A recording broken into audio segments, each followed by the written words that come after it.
Welcome, guys, to episode 4 of Keep Evolving. Keep Evolving is a program that aims to nurture families to enable them thrive even during seasons like the one that we are having, the lockdown.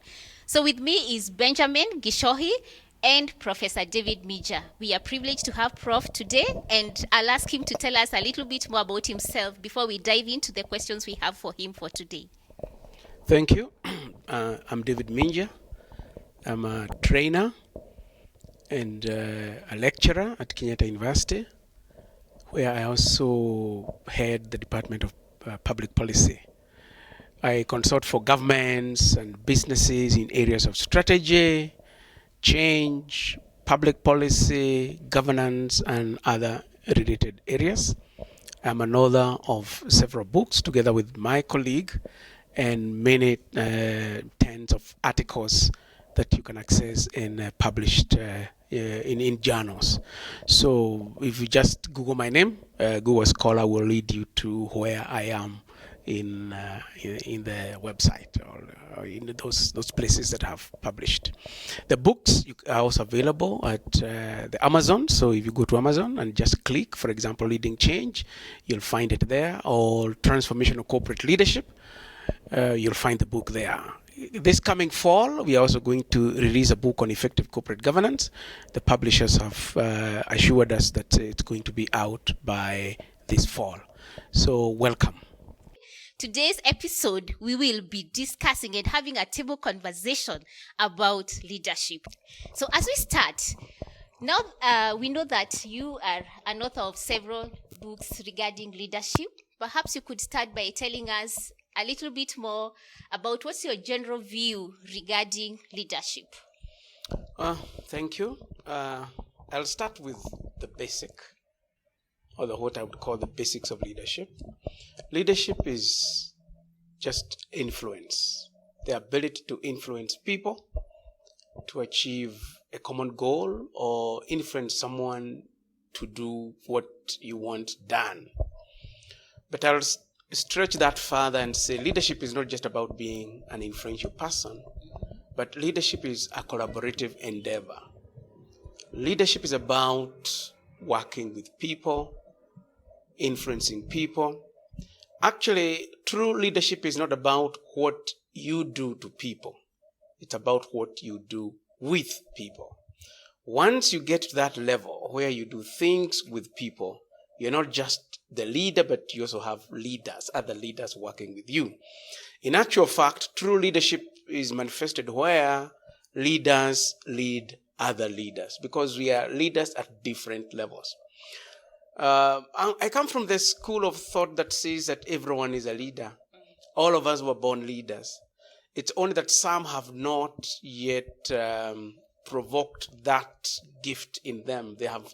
Because we have talents in the area of leadership, all of us. When God created man, he created man to lead. And so all of us have the potential to lead, but some die never having tried to lead. And yet they have the seed of leadership in them.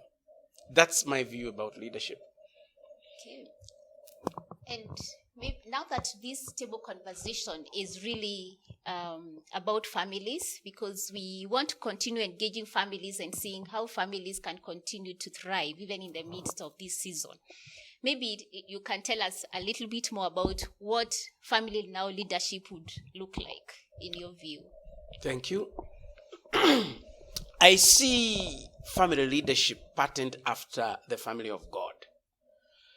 God would expect families to provide leadership the way he provides leadership to us. So when we talk about leadership in the family, we are looking at a parent who provides leadership the way God does, the act of caring and guiding and providing direction to everyone in the family. So for me, leadership within the family context is more of one that develops and grows everyone in the family. Because you cannot talk about leadership without empowering people, without growing people, without nurturing people. So all those are aspects, and many others are aspects of leadership. If we were to lead the way God leads us, then we would exercise true leadership. Leadership at family level is unlike corporate leadership. Because at the family level, we expect a lot of caring, we expect humility, we expect forgiveness, which you rarely get at the corporate world. Yeah, when you make a mistake, the supervisor is quick to write to you to show cause why you should not be punished. But at family level, knowing that we are leading like Christ, if Christ had mercy on me, then even when someone makes mistakes and I think I should cut their head off, I remember that even me, I was the first who should have been cut my head off. So I forgive and I start walking with this person the way, you see, if I expect God to forgive me, then I'll forgive someone else. Even in our Lord's Prayer, that's how we do it. So leadership in family, I would say, is more demanding. It's more complex. Not that it's more complex in terms of applying theories and models, but in terms of behavior, there's a lot expected at the family level than, for example, at a corporate level or political level or national level, because that's where the foundation is. If we provide right leadership at the family level, then you have less problems in the community. Wow. Yeah. Thank you for hitting the family at the center, because these are table conversations in the family setup. And I want to just ask a question that remains with the family. You have told us how the family, how leadership at the family can or should happen. But I want to just refocus just a bit and ask, how can the leaders, the parents in the family, begin to nurture their young children or their growing children? First to identify and then nurture the leadership within their children. Thank you. First and foremost, parents must accept that they brought into this world leaders. Wow. And majority of them never accept that. Mm-hmm. They think they just give birth to a bunch of kids and they grow up and that's it. Not knowing that these are people endowed by the Creator with the leadership abilities. The first place to start for a parent is to lead self, not the children. So self-leadership is foundational. It is actually fundamental. When it comes to effective leadership, parents must prove to be good leaders. You can't show someone the way if you're either blind or you do not know the way. Sure. I must have walked there. I must have walked through that path in order to tell someone else that if you walk through this path, these are the likely dangers or these are the opportunities. So self-leadership is fundamental. The next thing is that a parent will never be an effective leader to their children if they have not developed themselves first. When I talk about self-leadership, let me just talk about, go back slightly. When I talk about self-leadership, I'm talking about consistent discipline, the way I view people, my attitudes. All these constitute elements of good leadership. For example, if my children know that, for example, that my attitudes are rusty and my attitudes are not nice, then what am I telling them? That it's okay to have a rusty, toxic attitude. So it starts with me as a parent. The children will see it. And now when I start training them, because when it comes to family leadership, it's more of coaching and mentoring. So if I do something contrary to what I'm saying, then the kids will say, but you did this. Then how would you expect me, even if they don't tell you, to do it, and I know you don't do what you say? So when you talk about coaching, is actually being with the child and showing them the how of doing it.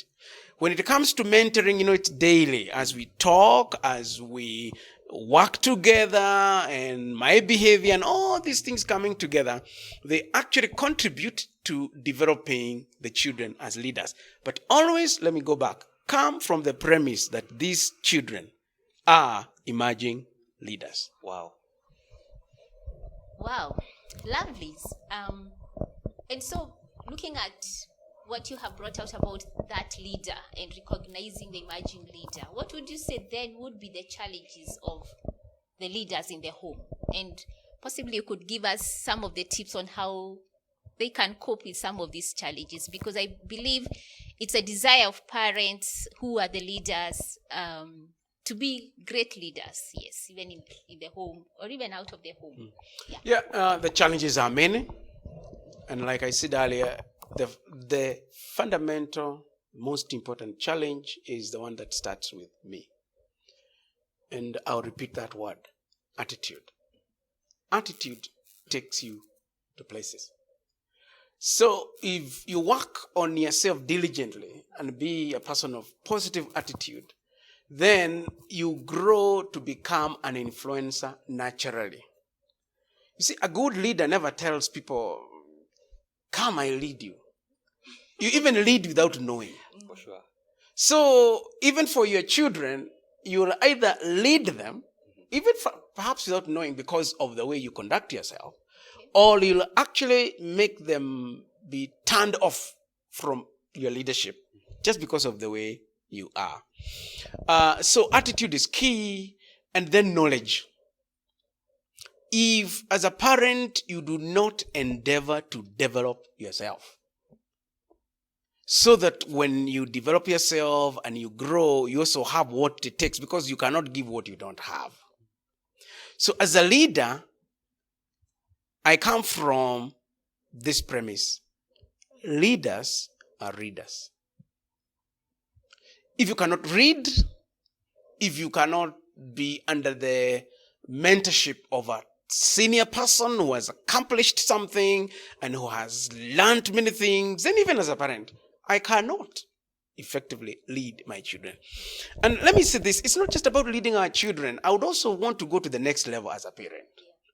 So I also want to keep growing as my children grow to become leaders. I also want to become a better leader, not just for them, but for the community and for the country. So all of us are lifelong learners. So the day a parent decides that they have learned enough, and therefore all they need to do now is to dispense, that's the time they start dying as leaders. Because as a leader, you got to learn throughout your life. And that way you'll have more and more to give. The next challenge is practice. I've learned it. Okay, attitude, learning, practice. Then do I practice what I have learned? Because if it's just theoretical, I can quote so-and-so, I can quote Jesus, I can quote whoever else and say, this is what he said, and I am not walking the talk, then I lose the credibility.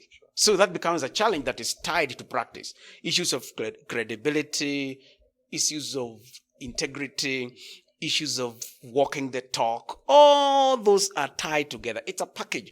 And I learned this from my children, because they are free to tell me things that sometimes I don't like. I don't want to hear, but they tell me.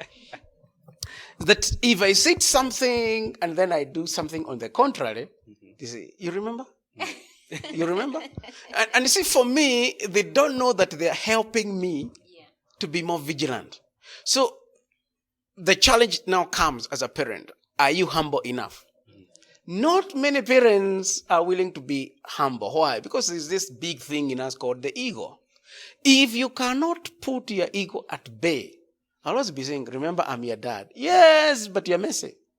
Remember, I'm your mom. But the kid is saying, yeah, your mom, but you have issues. See, all that is ego. So we have to manage our egos. That's humility. Yeah. So if I'm humble enough to do something, I won't say this, what had happened, but I said something. I found one of my daughters doing something. And I asked her, why did you do that? And she looked at me and said, the apple doesn't fall far from the tree. And the message was home. Very clearly. Yes.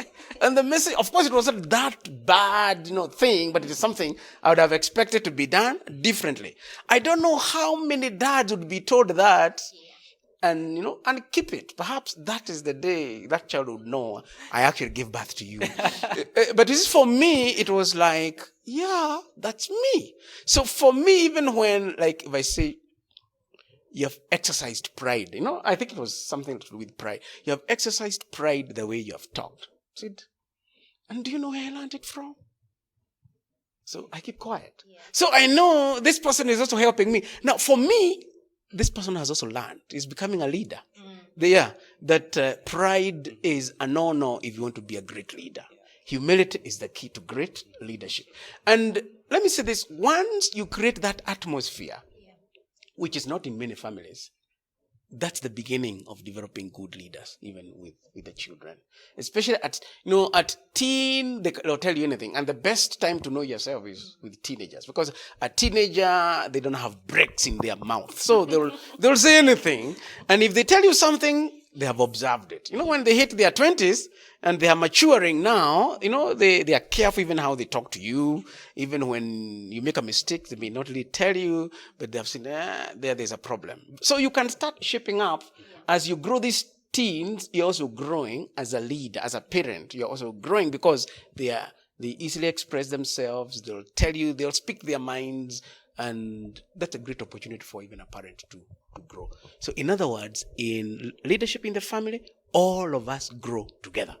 And so if I have teens, or if you have teens, it's a great time to actually see an opportunity. As you nurture the leadership of this child, you're also nurturing yours. Yes. Because you say they really speak up. Yeah. And allow me to ask, what's your view regarding then the way we lead? For example, it's been said that there's autocratic, democratic, and what's the laissez-faire, where you do what you want. Mm-hmm. How does that play? How would you think it would play in a family setup? What would your opinion on that? For me, now I didn't want to go into theories, but Ken Blanchard developed this, and Hasse, they developed the situational theory of leadership. And I have used that in the family. I used that at the place of work. And I discovered, and I thought it was an original with Ken Blanchard until I went back to the Bible. And I actually found that Jesus was a situational leader. Mm-hmm. There is a time he was autocratic and he took a whip and glorified God by whipping people. Then another instance, he is healing people. He is feeding people. He is raising people from the dead. And other times, he rebukes and tells people, is it Peter? Get behind me, Satan. And I don't think that was a compliment. You may see it as one, but I don't see that as a compliment. Yeah. If someone, even if it's Jesus, called me Satan. So, he analyzed the situation and applied a leadership style that is appropriate to the situation. So the same with the family. The fact that my children could tell me whatever came out of their minds does not mean that there are no times I disciplined them. And they know it. And when I mean discipline, I'm not just saying having a chit chat and talking nice things. Huh? Yeah, it's the extended level. It's called the fellowship of the cane. And I love it as a parent. Yeah, because I trained them. When they get their own families, they will also fellowship with their children with a cane when it is appropriate. So it's all situational. So you cannot say, I'm this person, let the child does what they want to do. No, they'll not do it in my home. But then again, I noticed that this is a place for talking. This is a place for the cane. This is a place for just, chatting. One of the rules that I was the first to break in the family when they were young, like 2-3 years, we came up with a rule that no shouting at home unless there is fire. That was a cardinal rule in the family. Yes. No shouting unless there is fire. The idea was, I want to train these people that I don't have to shout to show that I am annoyed. Just like I tell parents, you don't have to discipline your child when you are annoyed. And I don't do that. I have to keep cool so that even when I'm using the cane, I am not mad at this child. I'm mad at what happened, not at because the person is good. Yes. But what they did is terrible. And that's what I'm dealing with. So even when it comes to leadership, it's the same thing. Yeah? Weigh the situation, then apply an appropriate action, an appropriate style. That way you become a balanced person. Doesn't always work perfectly, but we are imperfect people. God helping us to do things that sometimes even border on perfection. But lots of times we will mess, but we will come back. Failure is not being knocked down. Failure is when you decide to stay down, knocked there. That's when you have failed. Wonderful. We have today. I love that we have focused on the parent, Jackie. Yes. You know, it's because we have been focusing on the teens, but I also want to redirect back to the emerging leaders and the young professionals. They have seen their parents. They have been modeled. They have seen them modeling their parents. Would you speak to them in the manner of now as an emerging leader? What am I expected to do? Seeing a good example or even a bad example, how can I still refocus myself to be the kind of leader that actually God created me to be? As an emerging leader, in many homes, and I've listened to people who say there is nothing really I can learn from my parents in terms of leadership because they didn't show me leadership. But there are other parents in quotes out there, people you admire, people who can be your role model. Learn from them. You can even attach yourself to someone to walk with you and they will help you. So the issue of mentoring is very important. So I'm an emerging leader. Identify a mentor. You see, for me, I cannot come to you and tell you I want to mentor you. I will not do that as a mentor. But someone will come to me and tell me I would love to walk with you. So the mentee or the protege is the one who approaches a mentor who will walk with him or her because they have seen something of value in you. Because nobody will approach you if you don't have value. So for an emerging leader, there is the aspect of mentoring. There is the aspect of even reading and studying more. And these days, knowledge is everywhere in this world. So you can even pick a great leader and start watching their movies and their presentations. And they'll give you very good tips in terms of leadership. But never give an excuse that you were born in the wrong family or the environment. See that the environment I was brought up in was bad and therefore I could not be a great leader. No. You cannot give an excuse. Only failures give excuses. But people who are proactive and they are willing to go the extra way and develop themselves as leaders, they will always find a way out. Wow. Yeah. That is wonderful. Because as we speak to a big audience out there, of course, a lot of people want an excuse. Like we were having a conversation last week and said, the first thing that I do when I'm on the wrong is find an excuse. So when I find that my leadership skills and qualities are being questioned, I can always throw in, my family, or my teachers. But thank you for bringing it out that now it comes back to me to actually be proactive in creating the leader, bringing out the leader that God created in me. Yeah. Thank you very much for that. Welcome.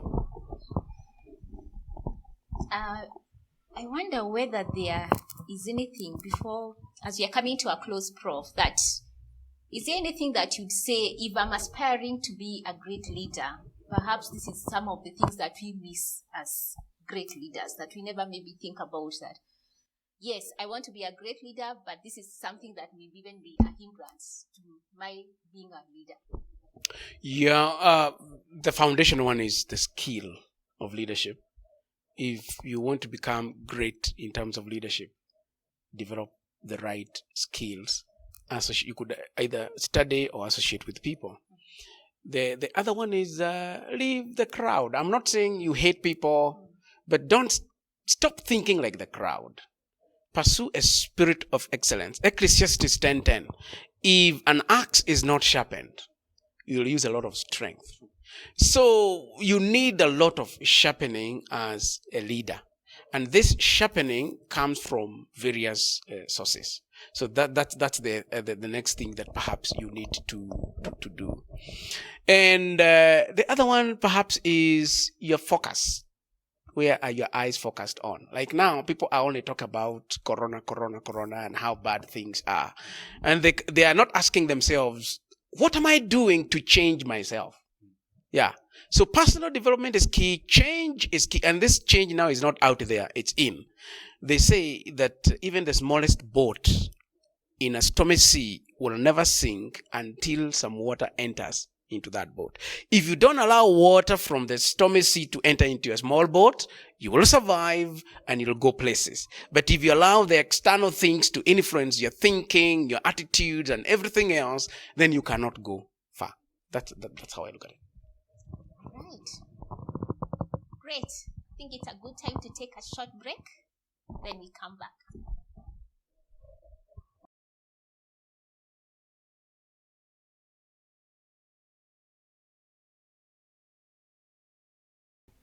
Welcome again. Today we are privileged to have an audience, and I can see Wendy, Akinyi, and Eva. And I think, Prof, they have some questions for you. Okay. Welcome, Wendy and Eva. Thank you. My name is Wendy Akinyi, and I think I have a question on this really weird factor I saw through high school.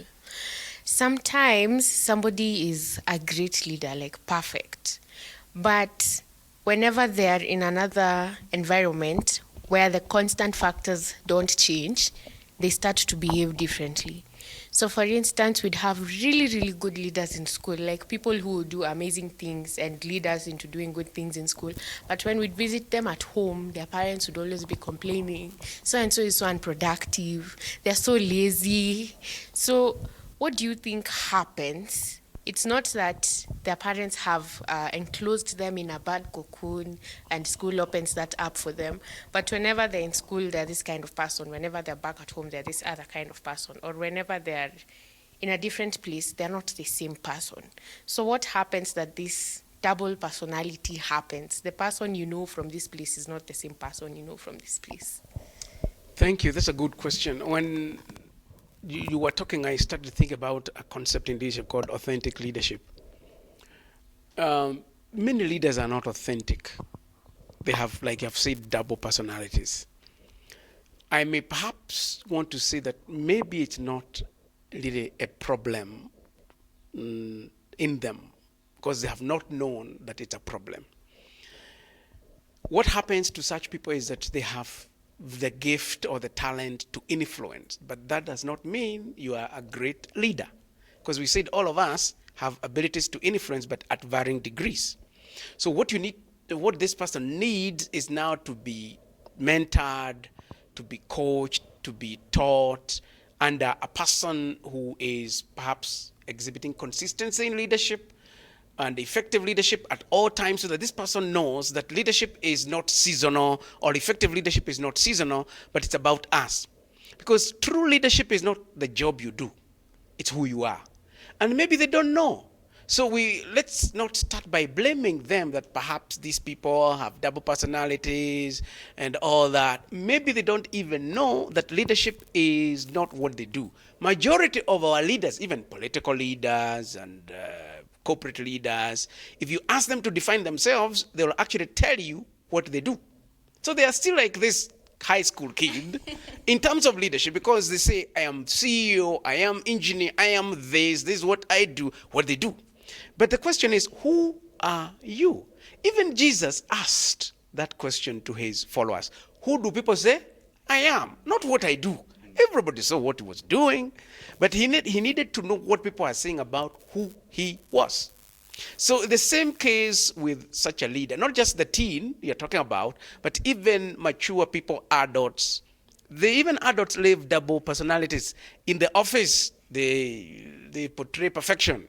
In the evening, you'll find them falling in a ditch, drowned in alcohol. The same CEO. So it's double personality, and it's not about age. It's about this person having failed to be mentored and having failed to grow as a leader. So for me, I'll now start working with this person who is somehow grouchy and not too good at home, and start showing them that you need to live a complete life, because leadership is about who you are, not what you do. Thank you. In society nowadays, we sometimes realize that some of the leaders that you're mentoring are using their leadership skills for the wrong and not for the right. So in the family setup, how would you encourage us to be able to encourage and steer the children towards being able to use their leadership skills for the good? Yeah, thank you. Very good question. Let everyone start from the premise that leadership is about others. Serving others, not self-promotion, not self-preservation, because that's what we are seeing even in many spheres of life and society. So let the children know that when God gives you a privilege to lead others, He is actually giving you a responsibility to provide care, nurture, guidance, service to humanity. When they start from that premise, then they will not redirect their energy to the wrong areas. That is the leadership energy. But they will do what they're required to do. And ultimately, let them know that they are responsible to God. There is a spiritual authority above us. And we need to know that one day we'll give an account of how we will give an account of how we exercise leadership. They need to know that it's not just about a matter of influencing people and making a great name. It's a matter of being accountable with the talents and the power and the abilities that God has given you. So if you can teach them accountability, I think we'll have done a lot. Okay. As we come to close, Prof, we want to ask you to give us a parting shot in relation to leadership. What would you tell our viewers? And as you speak, you're speaking also to us. I'll use an acronym that I've developed for myself, that leadership is about what I call access. ACES, or assess. Let me call it assess. Yeah? Assess. A stands for attitude. Your attitude must always be right. The attitude about me, how do I view myself, and how do I view other people. C stands for change. Am I willing to constantly change? Change in terms of what? Personal development. So do not wish for situations to improve. Like now people are saying, I'm looking forward to the day Corona will be over. So what? After that, what will happen? So for the great question I'm asking people is, what is it that you're doing now that there is Corona? So that by the time it's over, you'll have developed yourself and you'll be ready to grab opportunities out there. The E, excellence. As all great leaders excel. They're not mediocre people. They're not average people. And were they born excellent? No. They were perhaps even born below average, but they decided to develop themselves, and today they exercise a spirit of excellence. And we need to tell our people, and including ourselves, to always endeavor to exercise the spirit of excellence. And finally, sacrifice. Leadership is about sacrifice. It's not about gains or being patted at the back, that you're the greatest there ever was, the greatest there is, and the greatest there will ever be. No. It's about service. I mean, it's about sacrifice. So when I serve sacrificially. And of course, we know the ultimate example is Christ, who sacrificed as he served us. Yeah. Thank you. Wonderful. I hope you brought a pen and a paper to take notes. Remember that last one, assess. And thank you for joining us, kama kawaida. Grow with us, keep evolving. That is the one thing for this season. And as Professor has reminded us, don't wait for Corona to end for you to do something. Do it now, and then grow with it. When Corona is over, we will look back and say, I grew. Remember, once again, assess. Do good for yourself and be the leader that God has created you to be. Thank you guys for watching. God bless you.